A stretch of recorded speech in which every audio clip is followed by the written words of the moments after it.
Hello, beautiful people. Hello, lovely people. Hello, awesome people. Also, hello, bad mind people. Hey, you deserve a shout too.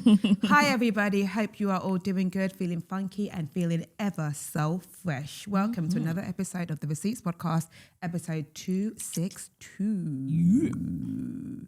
We're going to start a little different today. As you guys know, it's all rolled into one show now, so there's no differentiation. Your receipts is our receipts. Everything is all in one. It's all ram-packed into one fully stuffed crust show that we like to call the Receipts Podcast. Indeed. So we're going to start a bit backwards, I think. I mean, we have no routine. We cannot be managed. We do what we want. We're rebels. So we are rebels. That was the first thing I realized once I became a freelancer. I was like, I cannot, there is no manage. That cannot be managed. I can wake up at 2 and be like, I'm going to start work now, actually. Or actually waste my whole day and decide to start at 9. My favorite thing I used to do was I used to do my emails at honestly 2, 3 a.m. I used to do all my emails because then nobody replies to me. Honestly, used to make me so happy that I would just bang them all out and I'm not going back and forth with anybody because emails don't stop until kingdom comes. It just keeps going. It just keeps going. But yeah, on the rebellious tip, it's your girl Tolly T. And just call me Audrey. So, just really quickly off the back of emails, do you know what I really like about AI? That they summarize your emails. I can't believe how. I can't believe you. I like it. I can't lie. It just gives you a little summary of what's going to be in it. So then now I can just be like, oh yeah, I can deal with that later. That's not urgent. Come back to that, blah, blah, blah. I appreciate it. What I've been finding fascinating is that the iPhone now transcribes voice messages to you. Yeah. And it's so funny the amount of things it gets wrong because of accents. How people say things and things like that. So I find it really fascinating. Every time I see a transcribe of a voice note and I'm like, that's not what they said actually, buddy. But yeah, it hasn't figured out accents and it does as am. As I am. So it's but it's am. It's fascinating. But anyway, your receipts. First dilemma, and it's a juicy one. So please, all ears, all eyes and all brains. It's titled, I am 2 months away from my wedding. Do I walk down the aisle or do I walk away? Ooh. Very, very juicy. And it's timely. There is exactly 2 months to go. This is not an old email. This is a big deal. Hi, ladies. Please keep this anonymous. Don't you worry. Your secret is safe with me and all the hundreds and thousands of people that listen to this podcast. First of all, I want to say how much I love and appreciate your podcast. You've created such a safe, honest space for people to bring their dilemmas, and I admire the way you each bring wisdom, humour, realness to the hardest situations. Thank you for that. I'm so in advance for how long this email is, but I'm honestly desperate for advice. I don't have anyone in my life I can turn to with this, and I feel like I'm drowning with my thoughts. Here's my dilemma. I'm getting married in 2 months. But I don't know if I even want to marry this man anymore.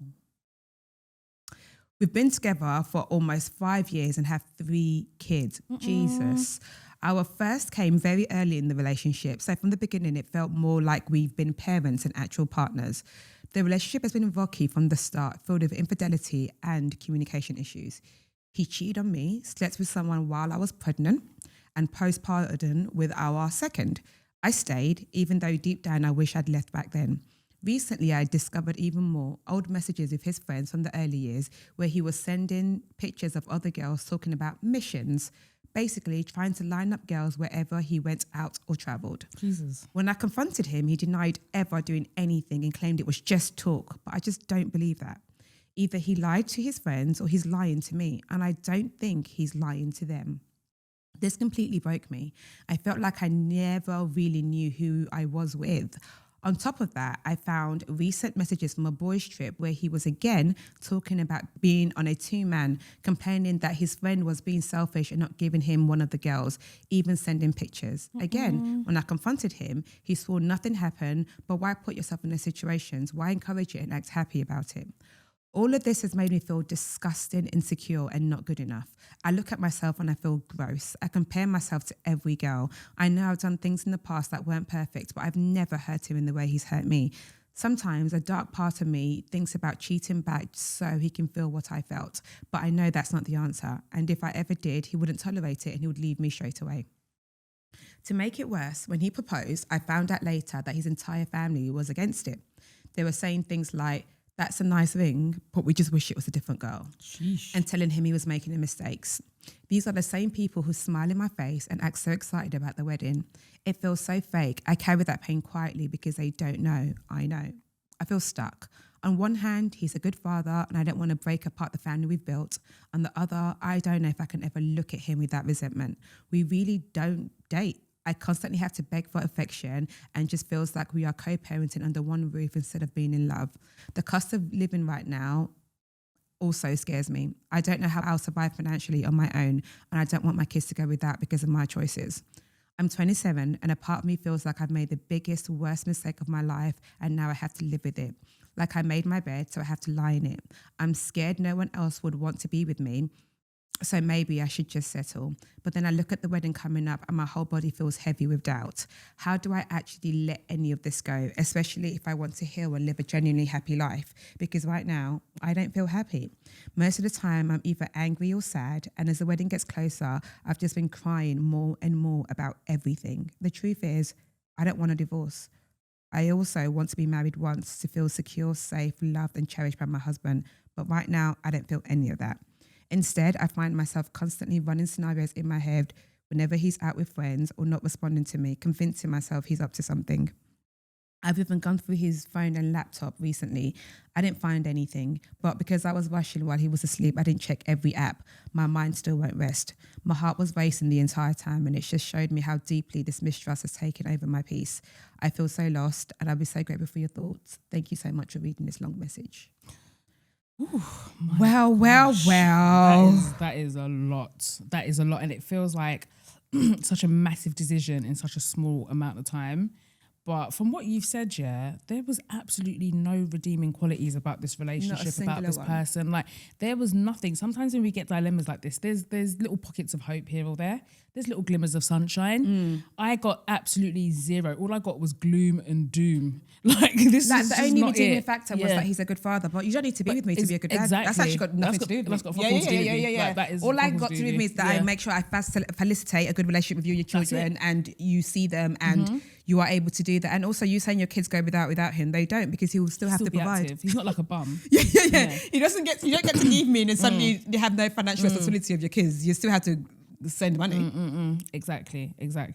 I do not think. I think there's pre-wedding jitters, which, by the way, I think that's normal. Do you know what I mean? Like, you're about to make a massive decision. You know, I remember before I got married, I actually had a friend who was like, sat me down and she was like, "Are you sure? Are you sure about this?" Because she was like, if you don't want to, there's still time. And like, she was definitely coming from a good place. Do you know what I mean? Yeah. But, you know, obviously I didn't have any doubts, but you do think about things. You do think, oh my God, is this, you know, the way that marriage and stuff is packaged, like this is the beginning of the rest of our lives and blah, blah, blah, and all the rest of it. So it's definitely scary. So, but it doesn't sound to me like pre-wedding jitters. This sounds like you've got a lot of very big issues in your relationship that will unfortunately be amplified once you say I do. Do you know what I mean? Like, the problems, they do become bigger, and because the commitment becomes bigger. Do you know what I mean? So I think that, you know, that really is something to consider. Like, I never see like marriage and kids and stuff as like a band-aid for any situation. I think actually whatever problems are there, once you have a baby, once you get married, they're just going to be bigger and more magnified. So I really think that, like, I don't know how much of the planning and stuff like you, I would assume that you've done quite a bit, but listen, at the end of the day, getting some refunds or losing out on some money over being miserable for the foreseeable future, like, I know what I would pick. I don't think you should go through with this, or at least if there's a world in which you can postpone it, at least so that you can really just like get your ducks in a row and think about what you want to do. But from the sounds of it, it doesn't sound like a healthy relationship. It sounds like you're both kind of just in it for the kids, and it feels like marriage is just the next thing that you're doing, like a tick box exercise. I don't know. I think, I didn't see any reason to get married apart from the fact that you guys have got children together. But you've had the children, you've been raising them together without the ring, and without the marriage. So I don't really see what difference that will make. And I understand that fear of like failure. I understand that fear of like wanting to keep your family together. But, you know, I can't stress it enough. I get it. I understand why people fight hard for their families and stuff like that. But at the same time, children deserve happy parents. And I just don't think that you're not happy and you're not going to be a happy wife and it's not going to be a happy relationship. And you'll be surprised, like it will trickle down and have impact on your kids. So if it were me, I would either postpone it or seriously consider walking away from the relationship.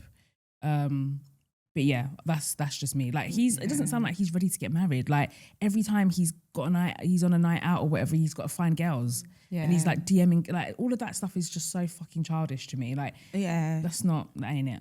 Like, I think it's really easy for us to be like, hey, don't do it, blah, blah, blah, blah. But this will be probably the hardest decision you're going to make in a while, right? This is like, whatever way you decide, it's going to be life altering. If you decide to marry him, it's going to be life altering. If you decide that, you know what, I'm going to pick me, I'm going to put myself first, I'm going to put my children first, I'm going to put my feelings first, it's going to be life altering. I think the whole thing about him, how he makes you feel is such a big factor. You don't trust him. You find out he's cheating. And I think a little part of you looking for his phone and his laptop now is you want to find something so you can fine, I use that as an excuse for you. But I think how you're feeling is enough as an excuse. Like how you're feeling is big enough. You don't need to find him cheating. You need to find new revelations. You need to find a new girl with his phone. How you are actually currently feeling is enough to be like, I shouldn't marry this person because of how they make me feel, how I don't trust them, how I don't feel good within myself. Like it should be safe. You shouldn't feel so anxious. You should be with someone that makes you feel safe and secure. Like the anxiety that comes with being in this person doesn't feel like it's worth it. Doesn't feel like it's something that you should be doing in any way, shape or form. Like if I was your friend, your family, I would absolutely be like, do not do this.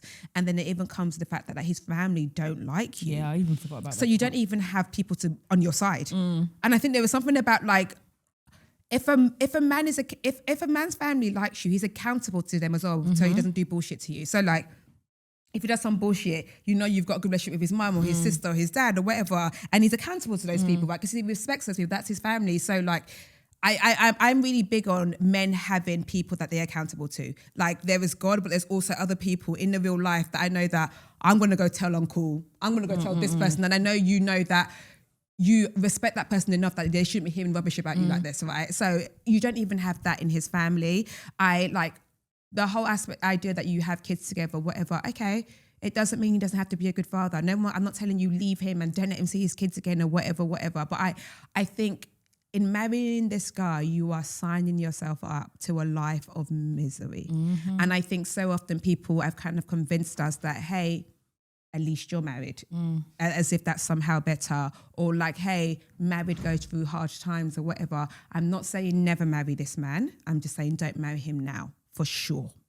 Like for sure, like take the break, be like you need some time. And it could be like in a year or two, you're like, actually, I trust you again. We will build this thing. I don't think you're not going to be married. And then you now think your husband's not going to be like, okay, cool, let's rebuild us. No. And I think sometimes people do that thinking that like once we get married, he'll change or whatever. It's like a reset, It makes no sense. It's like kind of saying that you're having a probation at work and for those 3 months you're late, you don't come in on time, you don't do your work well, and then you think they're going to be like, and the job is yours. Yeah, ain't no way. Like, us dating is probation. We have to see what our marriage life is going to be like. And I don't agree in this kind of like entering something that I don't understand. Like, to me, it's like someone's like, here is this door of assured misery. Yeah. Like it's walk on through. No doubt about it. What you're feeling now is going to be exacerbated. You're going to feel like this all the time. It's going to be shit. Roll through. And I'm not saying give up on your family. Go seek counselling. If you are a Christian, go seek counselling in your church. If you're not, just go seek counselling for your thing to be like, okay, let's get into a great place before we cement it with marriage, is my point of view. I don't think these very like real and strong negative feelings you're feeling, I don't think it's not just it's premarital jitters. I don't think it's that. I think premarital jitters is like, oh shit, like, what am I doing? And like, I'm a bit nervous, whatever. Of course, it's a big decision. But like your insides tell you, man. Your insides tell you when you're done. Your insides tell you when it's like, I need to tap out of this. Like, this is not right for me. And everything you said in that email is literally you speaking to you to be like, we shouldn't be doing this. Yeah. And I don't even know, like, I'm not even to give the man anything, but like, I don't know if he wants to. marry someone that feels this way about him. Also, like, it's actually not fair on your kids or your family to go into a marriage and knowing that, like, it's literally making you feel this miserable. I wouldn't recommend doing it. I honestly wouldn't recommend doing it. I agree. I definitely think at the very least postpone and just try to figure out what is going on. Like, it will be interesting to know how he's feeling. Like, you know, is he on the same page? And I just think that, like, you know, we've talked about it here before, like having these resets in your relationships, having these, like, you know, where you reevaluate things before you go into a next phase. I think people just go into marriage as like the next thing on the to-do list, and they're not actually like checking in to see if they're listen, the person you were when you met him is not the person you are now, and that's just through natural development. You know, that doesn't even include any of like the ups and downs you've had in the relationship. Like, all of those negative things that have happened in the relationship are also going to have a massive impact on who you've become. Do you know what I mean? So you're not that person that you met at 20 or however old you were when you guys met. So I just think you need to like have a very serious and frank conversation with him and just say, like, this is how you're feeling, give him some autonomy as well, and then take it from there. But if it were me, I wouldn't. I would at the very least postpone it. At the very, very least, postpone it. And but just in try that and figure 2 it out. months, unless like some divine intervention happens or whatever, it's too close to call it and say, yeah, go ahead, babes. Yeah. Again, I think you're seeing it as the marry or walk away and lose everything forever. But I think there's an in-between of we don't get married now, but we try really hard. And if that's still like you still love him and you want to make it work, I don't think it's this or the other. There's a bit in the middle where we don't get married yet. Yeah. And we try to figure it out, and then I can decide what it is. And then that way you're making a proper informed decision on what it is that you want to do with your life. I agree. Oh, good luck, girl. But yeah, next dilemma. Okay. Hi, Tolly and Audrey. Hello. I hope you guys are well and congrats on the new studio. Thanks, I've been a long time listener and you two have got me through GCSEs, A-levels and uni study seasons. Now I even listen at my corporate job. Hey. Oh, I love that. Quick bit of context. I'm a 22-year-old guy of Nigerian descent, born and raised in London. My dilemma is that I'm bisexual, but let's be real, I prefer boys. And I've known since I was about 5. I've never officially come out, and only 2 close friends and a few guys I've dated know. As a Christian, this has been really hard for me to accept, and it's caused periods of depression and, trigger warning, suicidal thoughts in the past. In the last 2 years, I've been coming to terms with it and have dated guys, but I still haven't come out properly. My friends are either strongly Christian or the typical homophobic type, and my mum is Nigerian. She said things like, the worst thing my child can be is gay. Have you tried a kid that's a murderer? Yeah, do you know what I mean? And when people have asked me if I'm gay, I've always been called a pretty boy. She said, God would never disgrace me like that. The constant hiding and suppressing is wearing me down, but the cost of coming out, losing my mum, my friends, my role in church feels terrifying because those things keep me going. My mum is a single parent who sacrificed a lot for me, and she often proudly talks about me graduating from Oxbridge and working in investment banking. My sister listens to the show too, so I guess she might pick up who this is. You want to be out. I'm torn. If I do come out, I don't even know how. I want people to know, but I'm not a celebrity and I don't want to make a big public thing of it. On the religious side, I dream about being happy with a man one day, but I can't shake the feeling that what I'm doing is wrong. The internalized homophobia is real.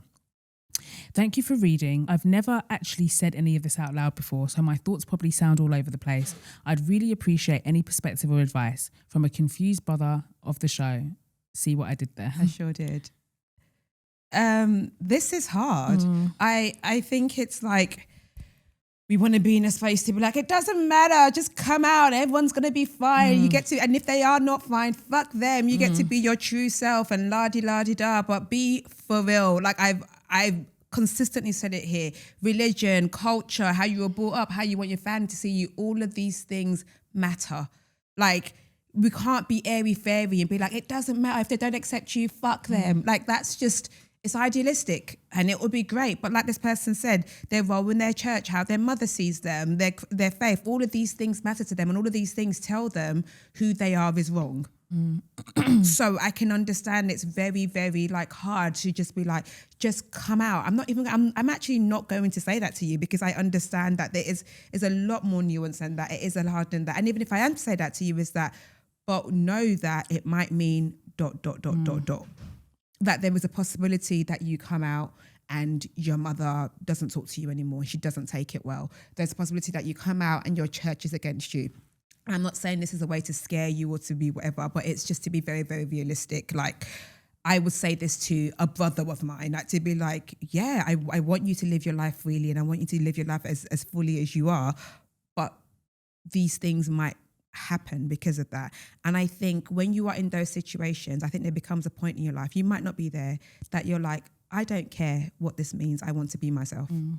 I think a lot of people for the longest time are people pleasers and do what things to me do. And it just takes some time for you to be like, I just want to be free and live myself. And I don't actually care about what happens. I don't care if it means my mom's disappointed. I don't care if it means I lose this. This thing means more to me that that's just what I'm going to be. And I think that's a very personal journey. I think, I'm trying to be really honest here and be like, if I was speaking to like a brother who was in like this situation and very aware we are from similar backgrounds, we're both Nigerians, we're both been brought up as, I always say this, my mum never spoke about gayness, and not because she was like, oh, it's an abomination or whatever. It doesn't exist in her world. Like, often like, a lot of my friends who are like single, they'll be like, my mum asked me if I like girls the other day. It's not even a thought. As in, it's not even a thought process in her world that is even a possibility. So like, I wasn't brought up about gayness to be like, oh, it's wrong, it just doesn't exist. Like, it was just kind of like, what's that sort of thing? Just something that just didn't exist sort of thing. So, and then you're from back home where your mum sees it as a disgrace and God wouldn't do that to her and whatever. And the thing is, like, these conversations are being had because people are probably assume it. You probably wear it more than you think you do, right? And I've got friends who are like, let's say, older versions of you who are gay and have very heartbreakingly been like, they don't think they can live their lives fully until their parents are not here anymore. And I've been like, fuck. But they're like, no, it's like, to me, it sounds like a fuck situation, but that's literally, they've just accepted that, like, until that person is not around anymore. And they've almost vowed to themselves to be like, yeah, they will be open about it once that they've thought about it and they feel like they can't do that to their parents. And again, I know other people think differently and other people are like, it doesn't matter, I don't care, blah, blah, blah, blah, blah. And that's great that you have that mental strength and you have that strength to be like, I don't care what I lose. But some people never have that strength.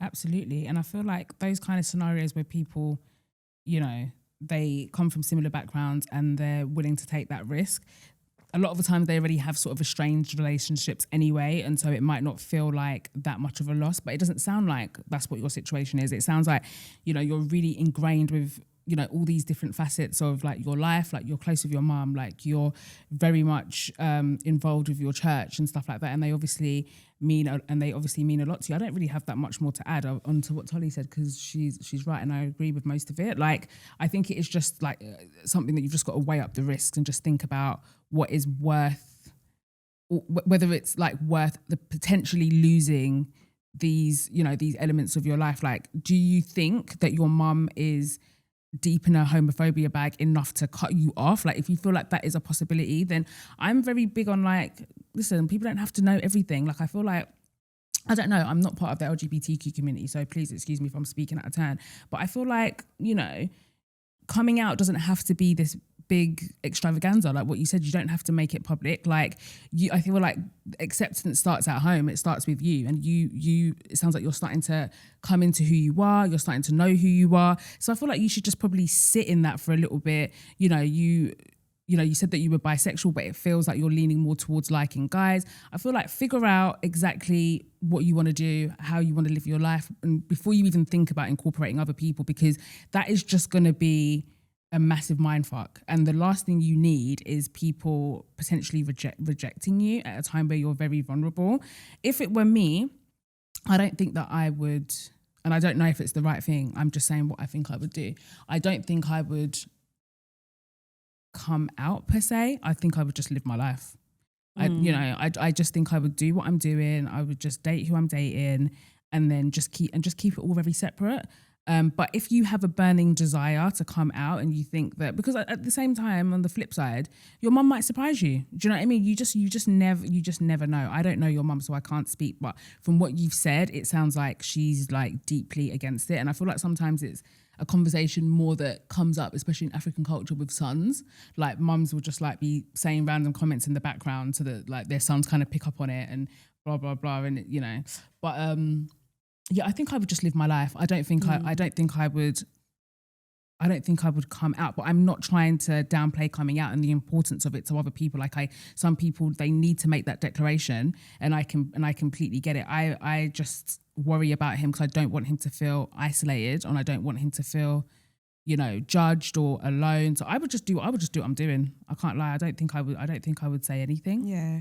And I feel like it seems like there's a decent relationship with your sister, that you could probably have a conversation with your sister. I mean, the fact that you said she listens to this podcast as well, and she'll probably like figure out that it's you. I feel like even that's kind of a swaggy way to come out. You've already low-key come out. That's a little cute way to come out. You know, you got us to tell your sister, basically. So I think there is something in that. It feels like there is a safety there that you can probably go to your sister and speak to her about how you're feeling, and even if it means that you have one person that feels like they're in support of you and they love you. And so that might be quite a nice way to come out. I think like I've always said it to be like, I wish we lived in the world where people just post their partner, and it's not like if they wanted to, it's not like and here's my declaration of who I am, because like straight people have never had to do that. We've never had to be like, hey guys, in case you're wondering, I do date men. Like, it's just nothing we've never had to do because it was seen as a norm. So I do think that like in a world where you eventually be like, you know what, I do want to come out, you don't have to, unless your heart leads you to, you don't need to write a long declaration or whatever. You can just post you and your partner being cute. You can just live your life. Do you know what I mean? You can just, but again, I think it's important to not lead people to be like, it doesn't matter, just come out and fuck everybody, because life is a lot more nuanced and a lot more complex than that. And I think often when advice is given like that, it negates race, it negates background, it negates culture, it negates religion. And these are fundamental things in people's lives. And I think you have to factor those things when you are talking to people. Yeah. Basically. Yeah, exactly. I totally agree. There's so much stuff, even as a straight person, there's so much stuff I don't tell my mum, you know. Like, there's so many things about me that my mum does not know. She'll never know because she doesn't need to at the end of the day. But I feel like he obviously feels like it is important to him in some respects, otherwise he wouldn't be writing in.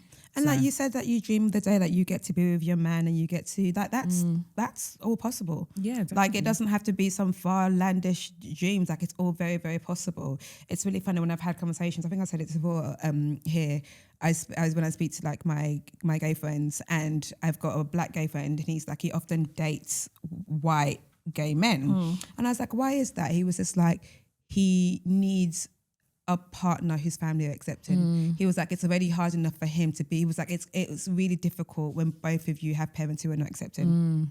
Like that love needs to come. That kind of love needs to come from somewhere. And he finds, I'm not saying this is factual, but he finds that like other black men don't have accepting families. So it's almost easier to date a white gay guy whose family, or not like anyone whose family is just more accepting of it, sort of thing. So it's like, yeah, it's nuanced, and it's not the airy-fairy, do what you want, doesn't matter, fuck everybody else, because unfortunately life just doesn't work like that, especially when these people are important to you. Like what you said, these people are not people that, if you like, I don't really like my mum anyway. Yeah, exactly. I don't really chat to my family, and be whatever, like, but you're like, no, all of these things are fundamental and very important to you. And even like you said, like you are a part of the church. Like the church is not exactly welcoming about sexuality. So there is that dilemma.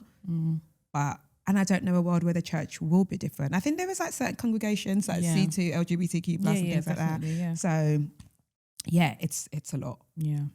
But we've got you. Yeah, good luck, hon. And I hope you figure it out. You've told your sister now. You're exactly. I do agree with that thing. If you only need one person, you know. Like, yeah, you've peeked through the window a little bit. You just need one person. Right. So yeah. Next dilemma. Hi, Tolly and Audrey. Love the pod. I need serious advice.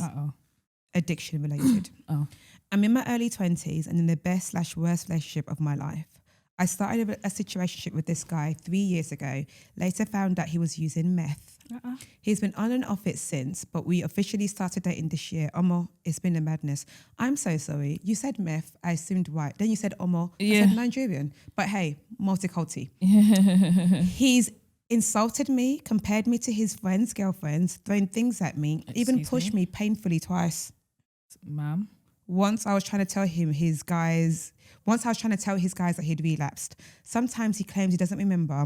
One time he said he's not sorry for the words, just how he said it. And me, I keep forgiving. He's kicked me out in front of his housemates, called me names, wished my family death, kept me up all night insulting me. Then he'll come back apologising. This is just the tip of the iceberg. He has called me a bitch and other disrespectful terms. He's in rehab now. His friends even blame me for covering up for him, saying I'm part of why he ended up in rehab. Here's my dilemma. I was already ready to leave before he went in, but is it heartless to break up with someone the moment they come out of rehab? No, do it whilst he's in there. I wouldn't even break up before he went in. Do it whilst he's in there. No one's telling you to do it once he gets out. No. Do it whilst he's in there so he has doctors and therapists to help him deal with that as well. Do you know what I mean? Doctors said, apart from drugs, there's also psychosis. Or do I accept the drugs or not? This might just be who he is. What do I do? Girl, if you don't run for the hills. Whilst he's in rehab, that's when you leave. Yes, you quietly pack your things and you dip.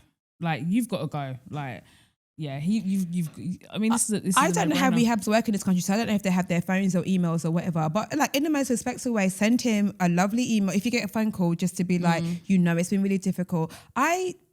It is like, I know people who are with people who have addiction find it, they feel really guilty about going, and they feel like it's maybe not a nice thing to go and they should be there. I think if you can get out. I'll be very, very honest with you. Like he's been physically abusive to you. He's called you names. He's actually said he's not sorry. To be fair, as soon as you said he's using meth, that was enough for me to go. Yeah, do you know what I mean? Like, people are not scared of drugs enough for me. As soon as you said meth, I was just like, I would leave because you smoke weed too much. Yeah, because there's levels to drugs. I swear, if I see a second time of you in the morning waking and baking, I'm done. Yeah, because you're whatless in my mind. As soon as first morning, like a second way, relax on holiday. Brush your teeth, the second morning you're waking and baking, are you a fiend? But you said meth. That's enough for me to... That's up there with the class A's. And then along with the meth, there's now things of... There's consequences of you using meth. You're talking to me anyhow. You're kicking me out of the house. You're pushing me. Yep. You're calling me a bitch. You're wishing death on my family. Why are they in it? Yeah, we got it. Even if you wasn't taking anything, you did all of those things, I would have left. Exactly. And the thing is, guilt schmelt. Like, do you know what I mean? Like, you'll get over the guilt at the end of the day. You'll be all right. It's not nice to leave someone where they're down, but he's made you down. It's never nice to leave anybody. It's not nice. It's not Breakup nice. is not nice. People exactly. are going to be hurt. It's not nice. Yeah. But you've got to go. You've got to, self-preservation. You've got to protect yourself at the end of the day. Regardless, this is not someone who should be in a relationship. So you're actually doing a disservice to him by being in a relationship with him when he's not able to be in one. Do you know what I mean? So I think that you're doing him a favor by breaking up with him. That's what I firmly believe. Because he's not fit to be this is not even a relationship. He's going to be in rehab and he needs to fix himself. He needs to sort himself out. Not even in a bad way to him. He actually needs, this is the time for him to concentrate fully on himself and also like get fixed and recover for himself. They always say like until the person says I'm doing this for myself, it never works. If they're doing it for their mum or their partner, whatever, they never actually stick to it. It's until an addict is like, this is enough now. Exactly. And the thing is, you don't want to do it when he gets back out, because what if the breakup causes him to relapse again? So, do it whilst he's in there. He's got doctors, he's got therapists, he's got people to help him deal with the whole package. The whole of it. Like it's only fair. But you do it, he thinks he's okay, thinks he's come back to a loving relationship, he comes out, you've now left, he's now reaches a downfall again. Exactly. Then I can understand feeling negative about it. But like, honey, please. You've got to run for the hills. Girlie, no. This ain't it. Yeah, absolutely not. And his friends are blaming you. So they're not even being supportive. Exactly. How they're saying that you're covering up for him. Yeah, no. You must go. Yeah, definitely. Yeah. Please go. And like, you probably haven't told your friends because it's embarrassing. So I'm glad that you found someone to tell. But like, I will hold your shame with you, and I will tell you to leave that relationship. Agreed. Speedily. Yeah, man. Like, do you know ones that when you run, like your back foot comes out of your shoe? That's how quick I want you to run. With smoke. Yeah. You got to go. Okay, next dilemma. Next dilemma. A solution to a dilemma. It's a solution to dilemma. Okay, it's very short and sweet. This is for the woman whose mother can't read or write and she's doing it all for her. My best friend's brother is the same way, and there are apps that can scan things and tell him what they say. I know they can also translate to other languages as well. Hope this helps. Love you guys. Oh, that's a great idea. Come see community. You guys are so resourceful. Yeah, that is amazing. I never even knew that was a thing, but it makes sense that there would be technology. Yeah. There would be. There's a thing people do is I don't think it's for people who can't read. It's for people who are blind. And you can call, like you can volunteer yourself to speak to them on the phone and read things out to them. Oh, really? Yeah. It's really sweet. Yeah. I can't remember what it's called now though, but it's a sweet thing. That is so helpful. Okay. Next dilemma. Hi, Tolly and Audrey. Hi. I recently discovered the podcast and I've been hooked. I've listened backwards, sideways. I've added it with that. She just said I listened backwards. Oh. And I just have to say that you're both so remarkable, wise, and have beautiful hearts. None of the accolades you get are an exaggeration. You're both precious gifts from God to us. And I pray that you only get bigger, wealthier, sexy, and happier. Amen. I'm a Nigerian woman, living in the US now, and I really wish I'd known about / listened to this podcast 7 years ago before I stayed in terrible situations, made stupid mistakes. Hey, it's all part of the story. But I'm out of that space and living a life I could only have dreamed of. We thank God. I'm currently married to a man I love deeply. Oh, that's beautiful. Everything with him has always been so easy. He takes good care of me and I enjoy taking care of him too. He's a representation of everything I want to be as a person, and it feels like every day I unlock new levels of love for him. And to be honest, that's a bit scary to me, but that's not my dilemma. Okay, phew. For context, sex is very important to me. Okay. The first time we fucked, I wasn't very impressed and he had decided not to date him. And that was because he was rushing to catch a flight. He missed a flight, came back and blew my back out. Since then, it's mostly been crazy good. Okay, good. Now to my dilemma. Around a month ago, we had sex, then he fell asleep. I was still awake when he rolled over and initiated a second round. I was down. He was pumping, going all out. He went full force into my asshole. Oh, I was wondering where the hell I'd this was never going. had anal before. I screamed and curled into a ball away from him. He tried to continue, but I wasn't willing, so we stopped. Okay, so I was it's in not funny. serious pain, but I was still horny. So I tried again. Oh, God. But the fear of anal penetration happening again just made me stiff. So I just laid still in a safe position till he finished. The next day, I talked to him about it. He explained that he had been half asleep. I wasn't fully aware of what's happened. And to be honest, I don't think he did it on purpose. So I asked him if he'd like us to try anal because I don't want to feel scared of it during sex. And he insisted that he didn't want me to do it because I was scared, but because I wanted to do it. I've always been curious about it, so that's not a problem. Since then, though, we've had sex a few times, and if I'm not on top, I don't enjoy it. I can't just go with the flow because I'm scared. I usually initiate sex because my libido is higher, but I've not been in the mood since. Please, how do I fix this? Have your listeners experienced this, and how do they fix this? If I want to try anal, where do I start? Oh, Lord. Apologies. Thank you so much for your help. Do you know what? For once, I actually have no advice. I have no advice because I've never done anal, so I wouldn't even know where to begin in terms of giving advice. But do you know what? What I will take from this dilemma is that you are eager to please your man, and I am not mad at that. But just lube up. I think that's what you can do. Is that the dilemma? How does she have anal with her man? I think there's that, but I think it's worth considering. I think sometimes when we talk about, this is a big word, when we talk about trauma, it sounds bigger than what it is, but I think it's worth considering that the initial shock of him just shoving it up your that's arsehole kind of mad. will, like, your body reacts to, like, when you are in bad situations, your body reacts to keep you safe. It's literally why we stay alive. It's like when you nearly cross the road and a car nearly hits you, the next time you go across the road, you're more cautious because your body has reacted to that. When you're driving, you nearly have an accident, your heart rate goes up, and for the rest of that drive, you sit up, you face forward, God, you I are turn tense. my music off. You turn your music off because your body, it wants to keep you alive. So the shock of someone shoving their penis into your asshole is going to make your body be like, we need to protect ourselves. In fact, the holes will close up. It's just like, we need to protect ourselves. We need to make sure we're safe. And your reaction that you're having to not really great sex since that incident is your body just reacting to, I need to keep us safe. And I think you might need to take time a little bit and maybe like not that you have to start from day one again, but it might not just be as we were again. You might need to get your body to start trusting your partner again. And I think once your body starts trusting them again, you feel safe again, and there's not this jolt of the like, oh shit, you might be able to try the anal again because it's not, there's not a fear of it. I think it's very normal for like something to startle you and your body to react in order to keep you safe. I don't think that happens and the next day you're like, oh, did you want to try anal? Should we do it? Like, take time. Yeah. Like you can take time and be insecure that you have a great sex life and you enjoy having sex with your husband. It's not like, oh, now I hate it, whatever. But like, it's going to take a minute for your body to be trusting of a situation. And I'm not saying that makes your partner a bad person, but anytime anything, let me speak for myself. Anytime anything happens to me in terms of like, I can't unsee things. I cannot unsee things. Once someone does something to me or even does something, I was like, I'm like, noted.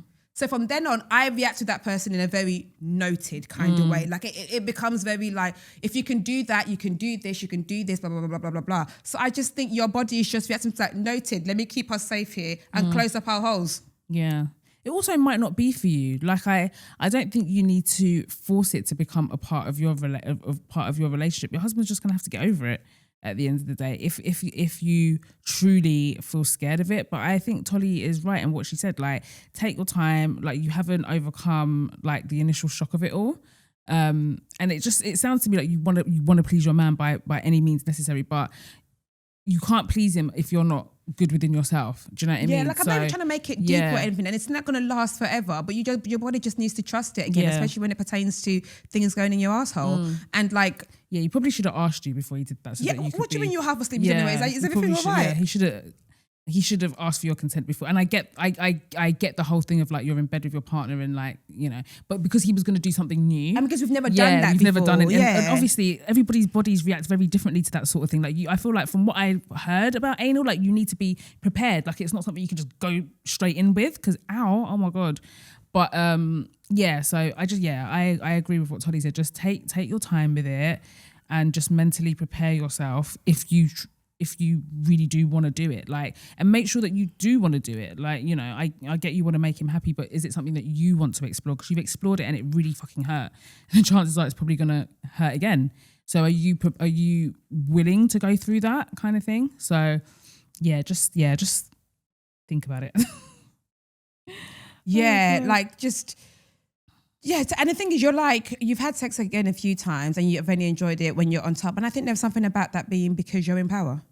So you're comfortable in being on top because you are in the power here. Yeah. You are thinking, and like, again, I'm not saying this is going to last forever. I'm not saying your husband has done an horrific thing to you. I don't want you to see it as that lens sort of thing, but I think you just have to get okay with that again. We just have to go into this knowing that there's not going to be a massive shock again. Yeah. And it's going to be something that you're used to. And like Audrey said, like, if we're like, cool, we're both up for trying anal, let's do all the prep. Yeah, do the prep, man. I can't advise you on what the prep is. I have no idea, but there is the internet. I just not lube. The internet will tell you everything. In fact, it will show you picture examples or video examples if necessary. So if it's something that you actually want to do, and like you said, like you like sex, like, and there's nothing wrong with that, go and research this thing that's new. Just like any new thing I will do. If I got a thing I'd never tried before and I want to figure out how to do it, I'll go on the internet. How is it done? Go look this up. I don't know what they do. I don't know how to do that. Go look it up. Yeah, but I'm sure there is plenty. And, there's plenty and on the not even internet. in like a horrid, like gross way. I think there was actually just proper articles that will actually give you like be legitimate good sources. information. Yeah. That is not making it look vulgar or seem too like explicit. Like you can actually get the information you need. And when you feel up for it and you're ready for it, then you say to your husband, hey babe, actually I think I want to try this. Yeah. And then bish bash bosh. Bob's your uncle. Good luck. Fanny's your aunt. Good luck. Or Fanny's just not in play at this point. At all. Fanny's on a break. Fanny's not around at the moment. Fanny's taking her time out, and the other hole is tapped into her shift. So that's what I would recommend. Yeah. There is so much drama going on in my street group chat at the moment. Really? What's popping now? Someone's car's been stolen. Yeah.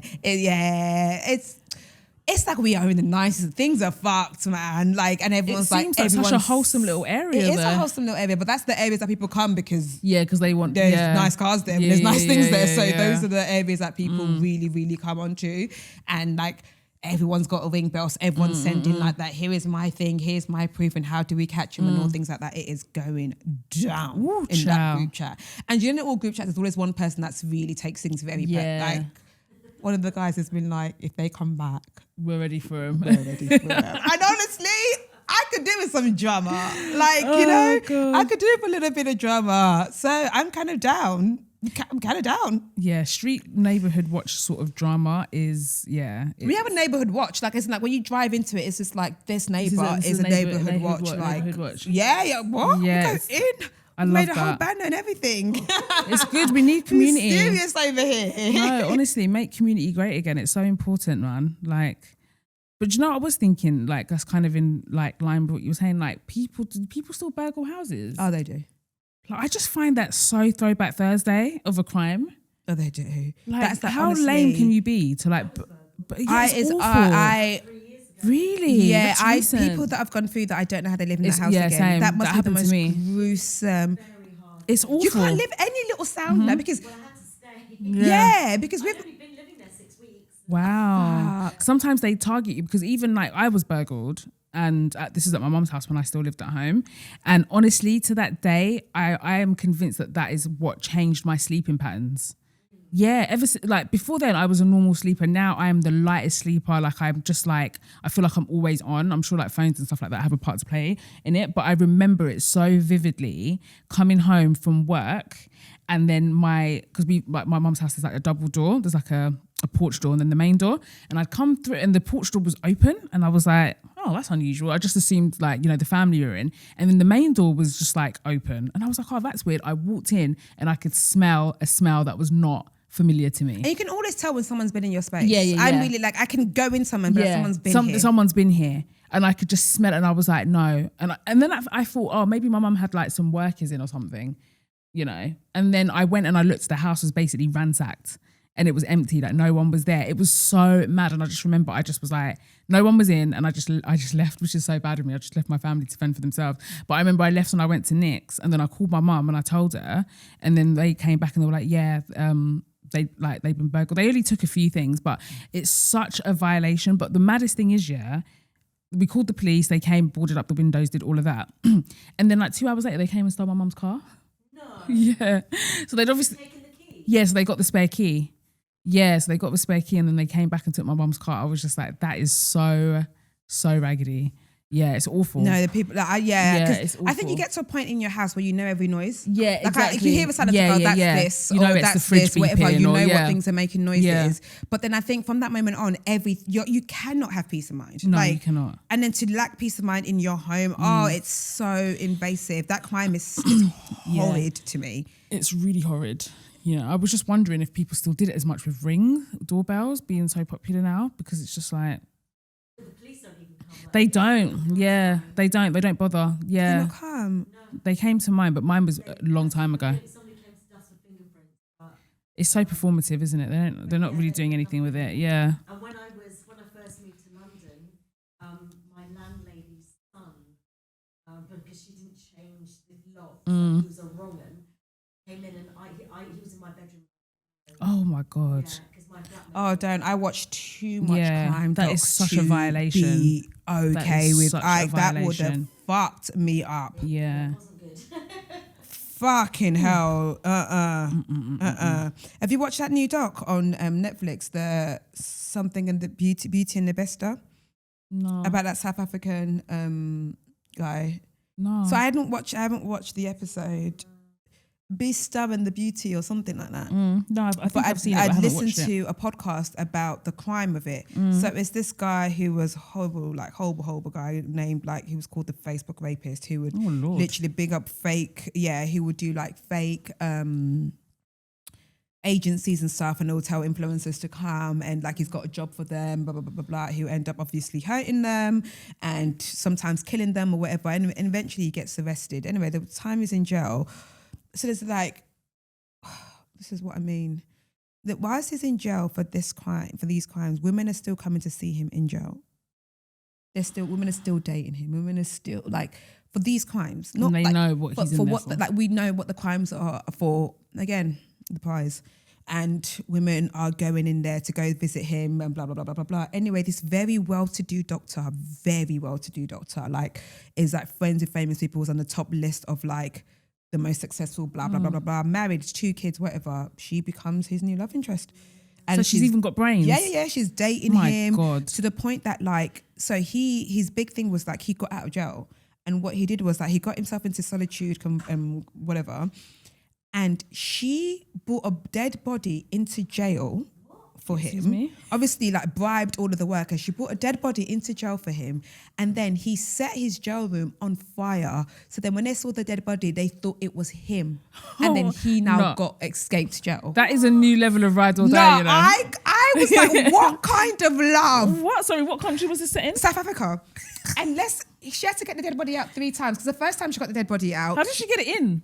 No, as in she had to go to freaking cemetery to get a dead body. No. Yeah. The first time she went to get the dead body, she did her part. This dickhead didn't do his part and didn't get himself into the solitary confinement. She was like, Mom, what do you have to do with this body? You have one job. Yeah, so she has to fling the body into the river. Got the second body, the same thing. This guy didn't do his part. Went to get the third body. No, this doesn't even sound real. And the reason why they got caught was that because she's like an influencer, she's quite like a known doctor. She's like, even visible. She was out they were out shopping once he was out at a supermarket shopping, and a fan took a picture like, oh, I saw thingy. And everyone's like, that guy in the background is this person. And they're like, but he's meant to be dead. Like this can't be real. It can't be him. But everyone's like, nah, that proper looks so like. So he didn't grow a beard and wear a hat at least? I think it was sunglasses at most. I was like, that can't be him because from what we heard, he killed himself and his body was like burnt his body beyond recognition. Yeah. So when the ones go to the post-part Nirvana, the body that was there was like 4'9". This man is a good, big, tall, bulky guy. So the body that was actually... Listen, she got a body in it. Like... Yeah. Do you know what I mean? I don't have time to be digging around for a 6'5" corpse. I got you a dead body. Yeah, exactly. And so that's when they realised, that wasn't his body that was in there. And that it was him. Whilst he was in... Listen to this. Whilst he was in jail, he was running a media company. No. So it's actually not funny because he was in there for horrific crimes.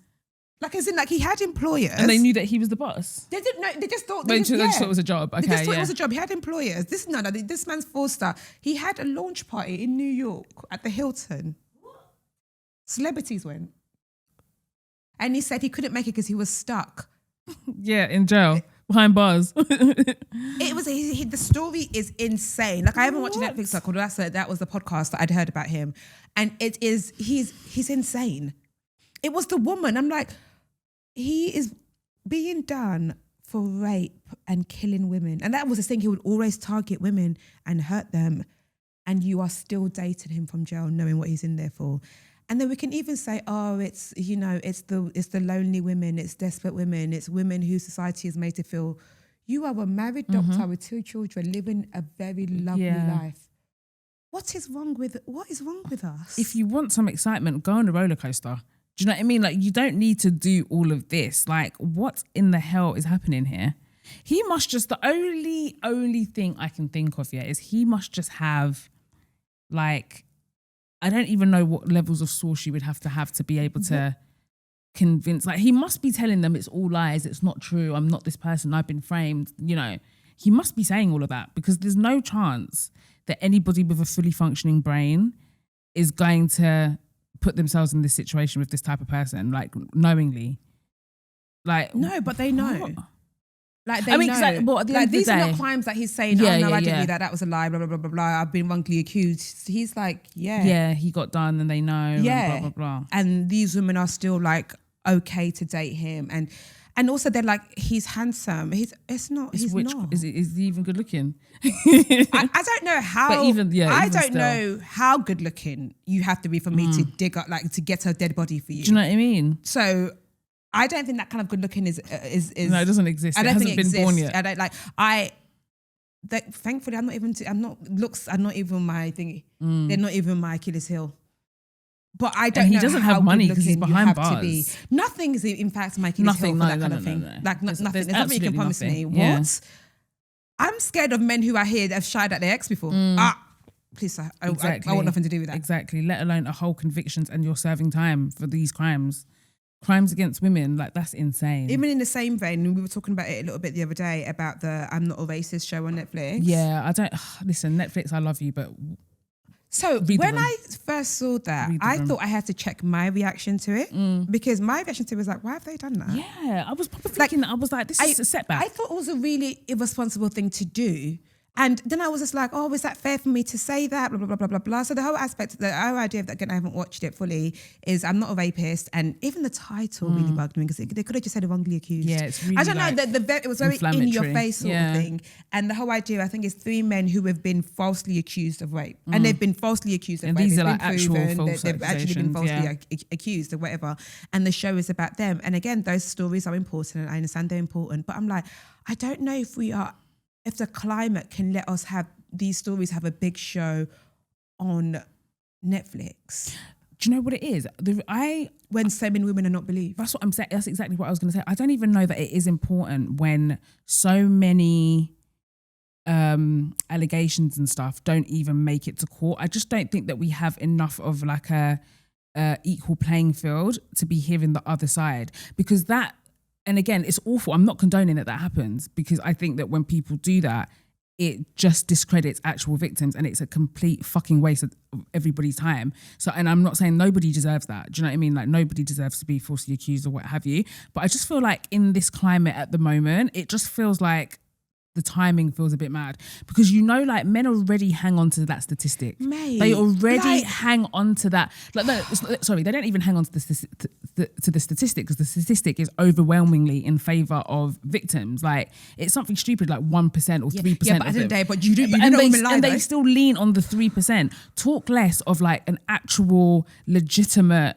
whole ass documentary. We're not going to hear about this till we're not going to stop hearing about it. They're just going to keep on running with these cases. Do you know what I mean? But if there were to be a documentary about how many women have actually faced sexual harassment in whatever shape or form, like the numbers would just be overwhelming, because I feel like most women could probably attest to it in some way, shape or form.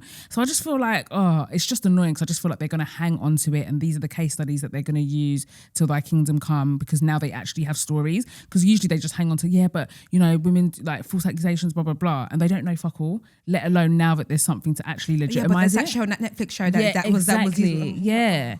So I just don't know if I thought it was responsible. I was like, does the climate give way to this? And I think there is a thing about making things, about making things are responsible. Yeah. And I just didn't think that was. I just thought, this is bad. Yeah, I just think read the room. I just think now is not the time. Like we're still, like it's still so polarizing. It shouldn't be, because it should just be clear cut. But there's too much debate. Women are still overwhelmingly not believed, and now we've got this, and it's just kind of victimizing men that have been falsely accused, and they are victims as well. But I just don't think it's the time.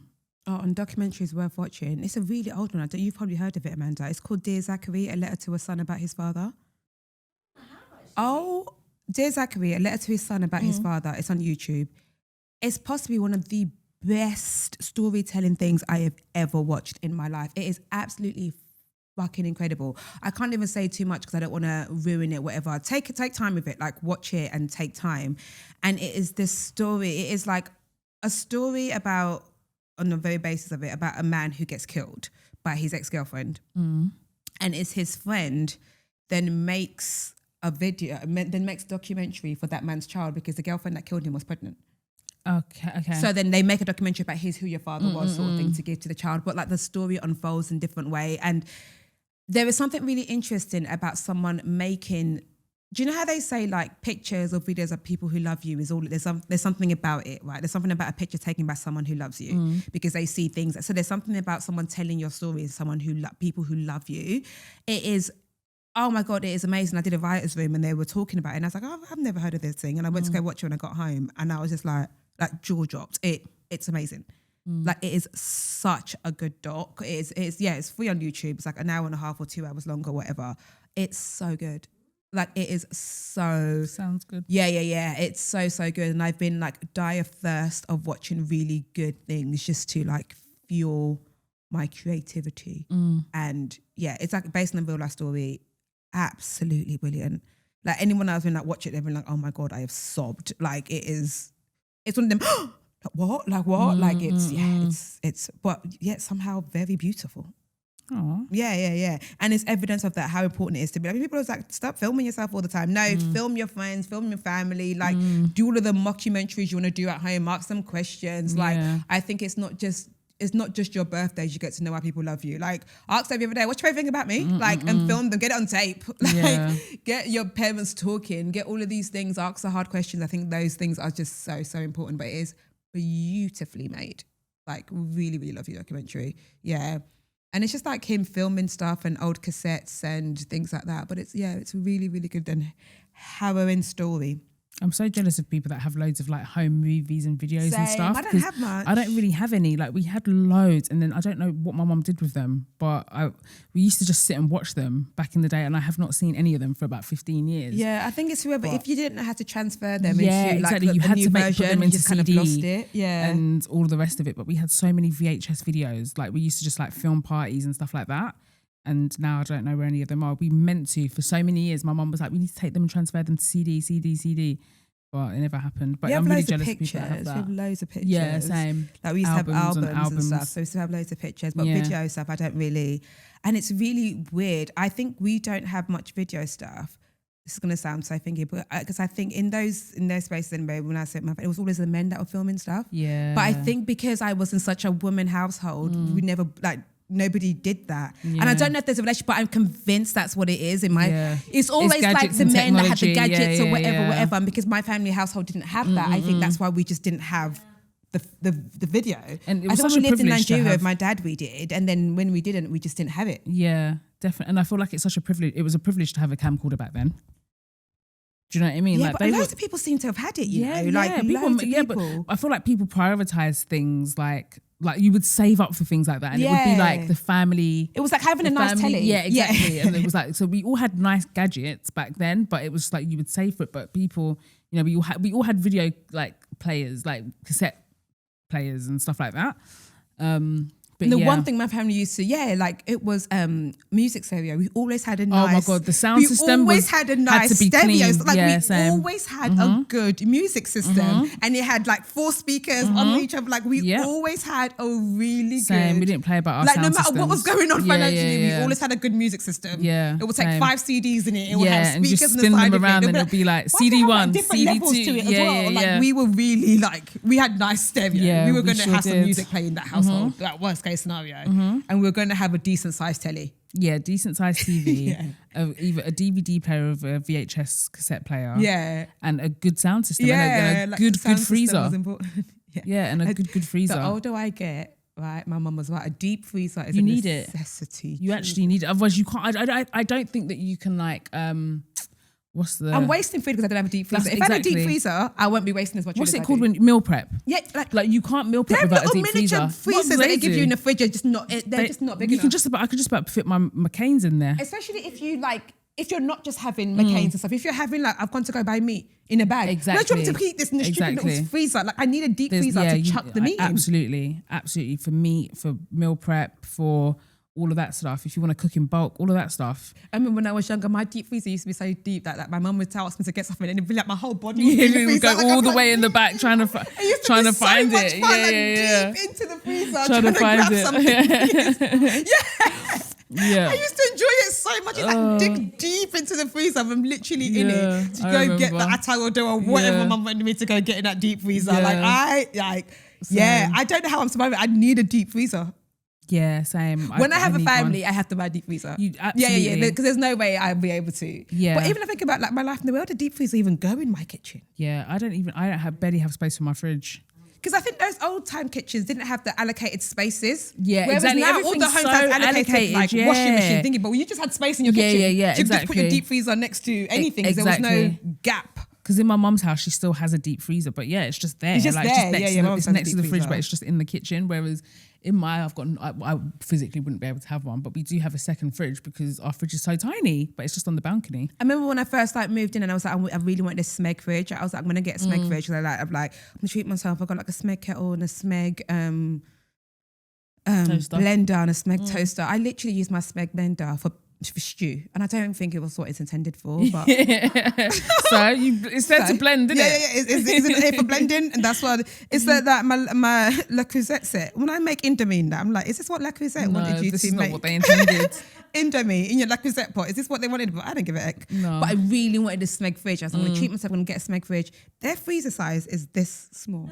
It is just like the top level, and that is. And I was just like, no, that's not practical in my stupid. household. Who lives like this? Yeah. We're meant to keep my meat. Like, this is so stupid. Yeah. And even the one I bought now, there's just not enough room. There isn't. Yeah, same. I don't have enough space. I'm constantly having to make a choice. I go to the butcher's and I'm like, okay, chips, you got to go. Do you know what I mean? Like something's got to give. Our parents are onto something. They really are a really necessity. They really like were. Truly a necessity. Bring them back again. I think they're still there. It's just us that needs to incorporate it in our households again. It's true. Oh, I used to love digging in that thing. Yeah. Papa tried to jump into it. I'll be digging in there trying to find like burgers. Yeah, or like, I mean, like an ice cream tub with ice cream in it. Yeah, exactly. Like actually trying to find Something ice that cream. actually had ice cream in it. Maybe it was forgotten down there. It wasn't just like I opened it and it was definitely sauce or whatever. soup. I mean, definitely soup in there. It was boy. always soup. It was always frozen soup. You'd oh open my it, you god! just see frozen stews. Like, The what kind of life? disappointment. I just wanted ice cream. There was one that I saw. It was a while ago, and I was like, "This is actually new. I've never seen this before." It was, do you know when you get the smoothie packets, like frozen smoothies? Yeah. And they put it in the bag that you can reseal or whatever. Yeah. She'd opened it and it was peppers in there. I was like, I've never seen them use this as storage for peppers. No, like, that is so this creative. is actually new. And I know we all had the tin of biscuits that was like the a sewing butter kit biscuits. and like yeah, all but of why that. did everyone use that as Everybody sewing? used that as I sewing. genuinely just thought it was Everybody. my house. No, like the butter everybody used it biscuits, as the a sewing golden kit. butter biscuits. There's never golden butter biscuits in there. No, sewing kit. It's just sewing kit in there. I don't even remember when we had the biscuits. Like I don't remember ever eating them. eating the biscuits. I just know we had the container I just that know was for sewing. exactly. But I saw the funniest TikTok, And first of all, just a full disclaimer, whoever I saw do the trend first started it. I don't care. Like, so basically I saw this trend, and it was basically like immigrant kids like lives, and like you'll be sleeping and then your mum will open the door with someone doing work in there. Oh, yeah. And then it's just like the door just slams open and you're literally sleeping, and she's like, and we're gonna take this cat in and we're gonna move it there, but then the mum's like standing on the bed with the worker, like standing on the guy's head, and the guy's like, I'm trying to sleep, and they lift off the covers and they're like, move, and they start measuring. I was crying because I was like, oh my god, that is so accurate. Like, why do these people not respect sleep? Like, you can't just come into my room with a workout and start measuring stuff. Like, oh my God, it literally sent me to tears with laughter because it was so accurate. I saw a Nigerian version and I saw like an Asian version, like a South Asian version, and it was fucking hilarious. No, immigrant kids have got the same stories. Like, whatever you thought was just you that went through it and only your mum did this thing. Someone's like, oh no, my mum used to do. But how did they know to do that? But like, was there a community meeting? There must have been a group chat that we didn't know about. Like this? Yeah. I don't know why the experiences are so similar, but it's actually mental because even things that I would have just reduced down to a Ghanaian household, they were happening in a Nigerian household. Yeah. But then it's like even cross continents, you know what I mean? When I saw that, I just thought it was so fucking funny because that happened to me so many times. Like, why are you in my room when I'm sleeping and there's someone here? Like, and this is how I did it. Oh, but it's my room. Yeah, but like, it's my house. If you don't shut up, this is our house. Like, what's your own way? It's my room. Yeah. No, think about it's my room. Yeah. It's like, I'm so what? Exactly. There was none of that in my house, boy. Like, we could even slam a door. Slam a door. Everything was communal in that place, boy. Everything. So I'm very happy that I was brought up in a wee household. Yeah, and same, it's like it was same, very, same, and same. I think it's like brought me like like people always credit me for being like generous, and I'm like it's so weird to me because I don't even see it as generosity. I just see it, but like that's what you're meant. You were brought up to just share that's everything. What you're meant to do. Yeah. It's not like I'm being like, oh, I'm doing this because I'm generous. I'm just doing this because this is just what's right. That's what we do, right? Like if I have this thing, you have this thing. If I'm going to order food, I'm going to order food for the whole house. The amount of times I've been wanting to, I used to try to sneak ordering food. Oh my please God. do not. Yeah, because if my mum caught me, I remember there'll be a time I'll be like in the message, you can message me like, please don't knock the door. yeah. In the notes. I'm like, call me and do if you're mad, do not knock on that door. I've had men leave. I will come and go around the corner. I will meet you there. I will meet you at your shop, please. And if I ever bought chicken and chips my way home from school, I'll make sure that chicken and chips was every crumb. finished Yep. before I enter that front door because Where is everybody else? Exactly. Even if nobody else wanted it, you had to have asked, does anybody want this thing? Exactly. And that's when Chinese would go from £4.60 to £21. Exactly. You could just get a set one for one.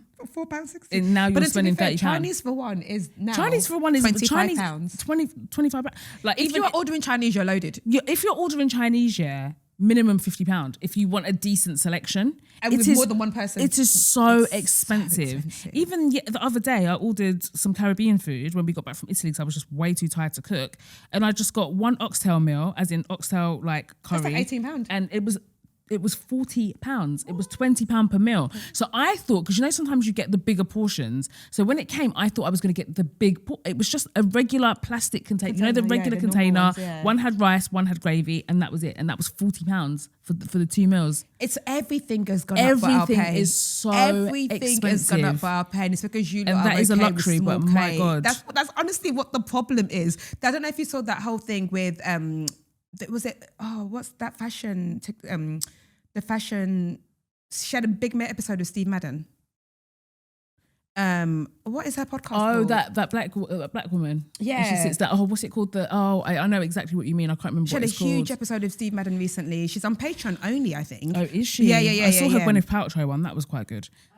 The uppercut, the uncut room. The cut room, isn't it? Or the cut something. Yeah, it is the cut something. I'm sure. Yeah, it's the cut room or something like that. I'm not too sure, right? But she'd advertised the job, 55k a year, right? And the cutting room floor, that's what it is. Advertise the job, and people are getting on her like, how can you pay someone that kind of money that's so low, blah, blah, blah, blah, blah, blah, blah. And because Americans demand good pay, they're like, I think it was for a producer, they was like, what do you mean 55k? That's such a low amount. Even if you do 55k into UK, from dollars to UK, it's probably about what, at most, like 48 grand or something. And people will tell you that's great pay. Yeah. We are getting underpaid and everybody's just okay with it. Everything is going up but our pay.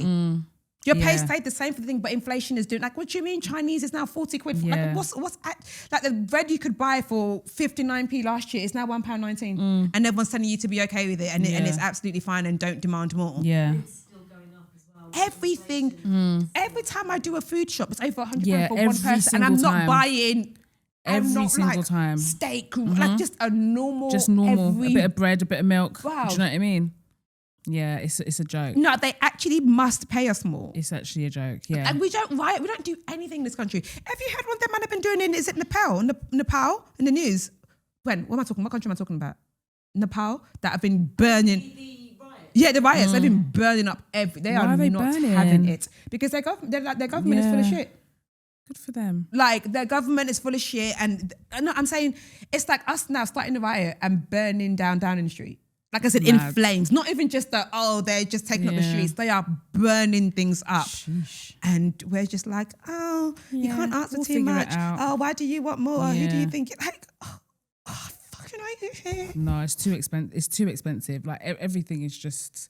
It's just, everything is just an arm and a leg to just have a decent quality of life. Like, that's why so many people are moving. People are earning 6 digits and are struggling. And it's not that they're living lavishly. It's not that they are being like ridiculous sort of, people to be like, especially now that winter's coming. Oh, Lord. You have to put 10 on your heating. You're bargaining with yourself for warmth. Yeah. Yeah, no, it's actually I got an email the other day from my energy. There's like, energy prices going up. But they announced this if it was good news. Yeah. I really have to show you this thing. They're taking the piss. Did you get that email? Why are they doing that? It was said in bright letters as if they were telling me good news. It's changing. Like I was AKA just like, an increase. There was no way you were allowed to send me an email like that and act like you are doing something to me. Your energy prices are going up. Yeah. Why have you got it in orange letters? Yeah, they're taking the in piss. bold. From October the 1st, your price cap is going up. When is it ever not going up though? I just feel like it's always consistently increasing all the time. It's jarring. Yeah, I'm over it. Yeah. Oh Lord. We must demand more. We must stand. God, is that how much I pay for gas and electric? Yeah, it's a lot, you know. My electricity is going up by £14.13. My gas by 12. I didn't even read the email. When I first saw the line, I was like, fuck off, I'm not reading that shit. I don't read it. Yeah. It's just this too. is the first It's time too. I properly opened it and read it, and I'm like, oh, okay, cool. Yeah, it's too thingy. Nothing. I'd just rather be. Same. It's too triggering seeing it. I'm just like, I just can't. Like, we have to demand more in this country. We can't just be like, oh, it is what it is. That's just our lot. That's why everyone's going to Dubai and going elsewhere because it's like, this cannot be our lot. And everyone's so small-minded that you can't actually even want more without insult. They were getting at this girl, like, how can you offer someone 55k? You think you can go somewhere and say that, oh, they're offering 55k, that's their piss take? People will be like, who do you think you are? Yeah, exactly. Exactly. Would actually shout at you for saying that's low pay. Yeah, that's crazy. That's why every time there's a strike, the TFL, strike as much as you want, bruv. Yeah. I wish I worked in a job that I could just keep striking to get more money. Yeah, they don't play around at all. Like, yeah, they're like, no, you're not going to mug us they off. don't Like, play around. Good for them. literally, people who got high earning jobs, getting a lot of money, are still like, no, and again, I'm not a ridiculous person. They're not living like, oh, I'm taking a jet, I'm traveling first class, I'm traveling every month. No, just a normal, maintaining a normal, healthy life. Why am I bargaining myself? I'm going to put the heating on or not? Yeah, that's insane. In a first world country. Yeah. In a first world country, it's especially when you are working so hard. And if you're from a working class background, you know that like working harder doesn't mean more money. We've always known that. Like our parents have worked extremely hard. It doesn't mean that they had more money. You know that it's like how you work and who is paying you. Like they couldn't work any harder. So that they were working 4 or 5 jobs. They would have killed themselves. But it didn't mean there was going to be more money because they were working any harder. Unfortunately, that's not the reward. Yeah, which is so unfair. Incredibly, yeah, it's very. But yeah, if I keep talking, I'm going to keep moaning. So if that's what you guys are up for, I could be here all day complaining. Brent, how long have I been complaining for now? I think that's 1 hour 18. I think that's enough of me complaining for the day. I'll be back next week. We did have complaints. the dilemmas. Yeah, I mean that's the show now. Yeah. Oh yeah, I forgot about that. Don't marry that man. I was trying to be cruel to be kind to be cruel. So we leave that man alone. I agree. I don't think she should go forth with that marriage. It ain't it. It ain't it at all. No, I don't think you should feel like that. Yeah, you shouldn't. No, I don't know. I just don't feel it should feel like that. No, I'm not saying it's going to feel all like and all the time. I'm not delusional to believe that relationships feel like that 24/7, but they shouldn't feel like what you're feeling 24/7. There was absolutely nothing. And sometimes I feel like it is beyond just dating because people will be like, I'll just date. But like, if you don't like the person anymore, no amount of date nights can fix it. Like for some people, they have that. Like some people are in relationships that are becoming a bit mundane that maybe it's just going to take a couple of date nights or whatever. Do you know what I mean? And also, even with that being said, you both have to want to fix this. Like it can't just be a one-sided thing. But for some people, it's beyond repair. And that's what it's given. And 27, girl. Yeah, that's why I thought so. You're also still 27. I mean, I know you've got 3 kids, but that doesn't matter. Like you're still very yeah. And I think even like partner side, you're still very young to sign up to that, right? Because I think what will happen is if you do marry him, you'll marry him by like 35. You're not gonna want this anymore, and you could like you said, this you wanted to leave by the second baby. Yeah, then you're going to be stuck even more, then you're in even deeper. What's that thing called where you're like, but I've given it so much time, I can't stop now. I can't. It's got a title to it where you feel like people have it when they have businesses, relationships or friendships, whatever. Like I've given it so many years. Let me just keep carrying on. I've already given it so many years. Why should I quit now? And it's I can't remember the term for it, but you don't need to have that. No, you do not. That's not necessary. You do not. And then what else did we have? Meth guy. Oh, meth. Oh, yeah. Yeah, run for the hills. Do not stay a second longer in that relationship. How do you inject meth? I think you just inject it. But I don't know where. You inject it, so I went to that. Question was, how do you intake meth? I think you inject it. So I'm looking at Amanda like, how'd you do it? Resident drug expert. I've got no idea. How do you inject meth? I think it is injections. So the first time I heard about crystal meth was Breaking Bad. I never watched Breaking Bad. That was the first time I heard about it. Other than that, it was a drug that I know this sounds mad, yeah, but I remember they used to say that Fergie did crystal meth. Like, I think she talks about it. Fergies. Not Fergie, Prince Andrew Fergie. London Bridge is falling down. Yeah, Black Eyed Peas Fergie. Apparently she did it back in the day or something. I don't know if I made that up. But I'm so sure there's some connection to her and crystal meth. But that was like the first time I heard of it. It was either Fergie or Breaking Bad. And did you watch a whole of Breaking Bad? Not all of it. But I watched. I really forced myself to get into it because everyone was like saying how good it was, and I remember I watched it off the back of like Prison Break, but I never really got into it like I got into Prison Break. But the only drug show I ever really watched is Power.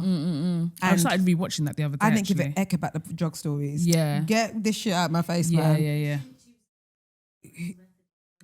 See, yeah. Who is Ghost sleeping with was all like, I didn't care about any of the pound, a quarter pound.